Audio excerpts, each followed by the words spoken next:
This Husky Highlight is brought to you by Aurora Physical Therapy, a proud supporter of all Husky student athletes. The competition in the Class C boys cross-country race was 5 teams deep, and that showed up in the team tally at the end. Milford ended the chilly Friday afternoon at Kearney Country Club on top of Class C, while the top 5 teams were just separated by 17 points. Among those in the hunt was Aurora, which finished 5th in the team race with 104 points, just 5 points out of the runner-up position. Aurora's senior Dylan Riley paced the Huskies, finishing 9th for his second career state medal. Riley took a moment after finishing his last high school cross-country race to reflect a little bit on his high school career. I thought it played out pretty good, about as good as it could go. I'm a little better off in warmer weathers, but it was still pretty nice. Definitely not the worst it could have been.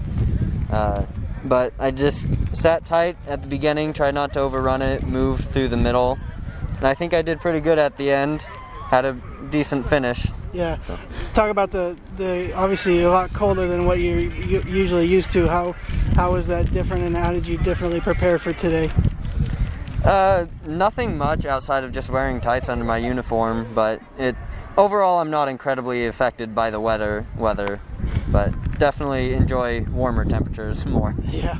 Obviously have done a lot with winning a state championship and a couple of individual medals, so just having a lot of time to think about it yet, but trying to put all that in perspective. The accomplishments are great and all, but overall I think the biggest accomplishment about being in cross country is just the privilege it is to run with this team and this family we've made. Because at the end of the day, it's not the medals or the races I'm going to look back on. It's all the times I've spent with these guys and all the memories I've made with them. Yeah, just with how everything was so different this year, with everything going on and the question marks and things like that, and being able to complete the season. Just your thoughts on how this entire year played out. It was definitely quite anxious, especially at the beginning. Through the middle, it wasn't as anxiety-racking as we kind of started seeing that the season was more likely to keep going. And then at the end, it was more anxious again, as we had to make sure we didn't get quarantined right before where it really counted. But yeah, overall, I think we're pretty blessed with how normal and smooth the season went.